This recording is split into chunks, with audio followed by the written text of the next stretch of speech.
kayo namatay. Amen? Just imagine, lagi kang galit. Kung hindi ka na mapasaya. If you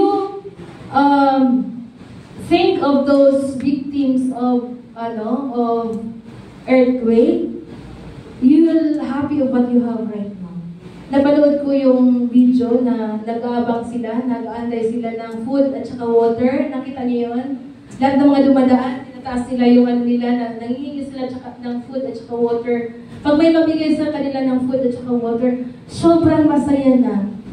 Ngayon, bigyan mo nga ng tubig ang katabi mo.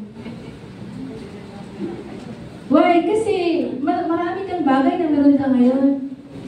Diba? Hintayin ba natin na mangyayari yun bago pa natin ma-appreciate yung mga bagay na binigay sa akin ng Panginoon? Kaya hindi ka naging masaya kasi hindi ka kontento.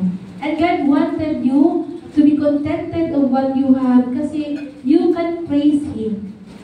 You will praise the Lord kasi masaya ka. Lord, thank you. Amen po ba? Sabi dito, Solomon reminds us that joy doesn't come from having more, but from valuing what we have already. Tingnan mo yung mga mahal mo sa buhay. Take the opportunity to love them. Kasi you'll never know who will be the next. So every time that you have this opportunity to be with them, enjoy. I-enjoy po natin yan. Ang moment. Sa family, every week talaga. Kahit, like for example, yung kakainin namin ngayon, pwede namin kakainin, same kakainin, pero pupunta kami sa ibang lugar. Bibit-bitin namin.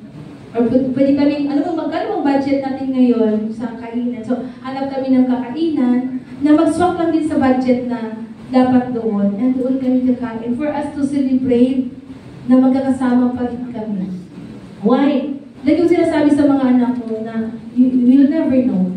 Kasi yung mga tao na nasa earthquake, hindi din nila alam na yun na pala yung huli nilang pag-uusap. Sabi nga ng in-interview, masaya pa kami kagabi eh.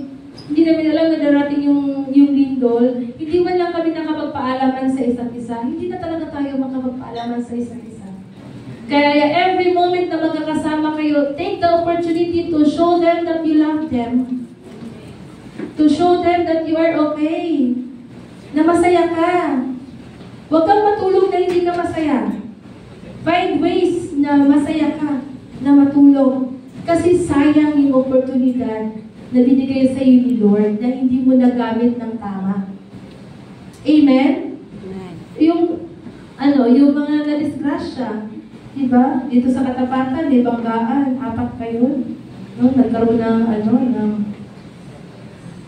promotion, parang gano'n. So, ang nangyayari, iba-iba yung nandun.